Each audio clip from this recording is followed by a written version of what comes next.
কিছুদিন সময় মাল্টাতে আপনি জেলে থাকবেন, আর এখানে আসার পরে ইউরোপের যে কোনো দেশে এখন আলবানিয়াতে পাঠিয়ে দিবে, সেখানে আপনি জেলে থাকবেন। এইভাবে অবৈধভাবে সে নিজেও ক্ষতিগ্রস্ত হচ্ছেন, পরিবারকেও ক্ষতিগ্রস্ত হচ্ছেন। ইতালি এবং মাল্টার জলসীমা থেকে গ্রেপ্তারকৃত 140 অভিবাসন প্রত্যাশীকে শিগগিরই নিজ নিজ দেশে ফেরত পাঠানোর সিদ্ধান্ত নিয়েছে মাল্টার সরকার। তাদের মধ্যে সর্বোচ্চ 100টি বাংলাদেশি রয়েছেন বলে জানা গেছে।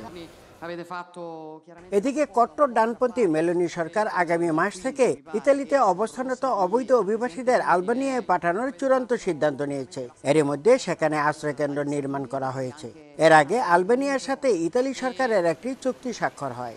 ইতালি থেকে আলবেনিয়ায় আশ্রয় কেন্দ্রে পাঠানোর সংবাদে উদ্বিগ্ন ইতালি প্রবাসী বাংলাদেশিরা। কিছুদিন সময় মাল্টাতে আপনি জেলে থাকবেন, আর এখানে আসার পরে ইউরোপের যে কোনো দেশে এখন আলবানিয়াতে পাঠিয়ে দিবে, সেখানে আপনি জেলে থাকবেন, নয়তোবা লিবিয়াতে আপনি জেলে থাকবেন। এইভাবে অবৈধভাবে সে নিজেও ক্ষতিগ্রস্ত হচ্ছেন, পরিবারকেও ক্ষতিগ্রস্ত হচ্ছেন। অবৈধভাবে যারা ইউরোপে বা ইতালিতে আসার জন্য চেষ্টা করতেছেন, এই পথটা আপনারা অবলম্বন করুন। এই পথের বাহিরে আপনারা যান, কারণ এতে জীবনের একটা বিপর্যয় থাকে নিজের জন্য এবং পরিবারের জন্য। নগদের কাছে সব গ্রাহকই প্রিয়, তাই তো সারা দেশে ক্যাশ আউট চার্জ সবচেয়ে কম।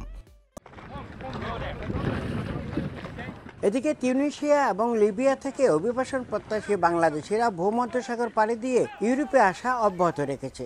ইতালিতে অবৈধদের সর্বশেষ বৈধতা দেবার পর থেকে এ পর্যন্ত ভূমধ্যসাগর পাড়ি দিয়ে 40,367 জন বাংলাদেশি ইতালিতে প্রবেশ করেছে। এর মধ্যে শুধু চলতি বছরের প্রথম 6 মাসে এসেছেন 5,390 জনেরও বেশি। ইতালির স্বরাষ্ট্র মন্ত্রণালয়ের তথ্য মতে দেশটিতে বর্তমানে 50,000-এরও বেশি বাংলাদেশি অবৈধভাবে বসবাস করছে। ইতালির রোম থেকে হাসান মাহমুদ, সময় সংবাদ।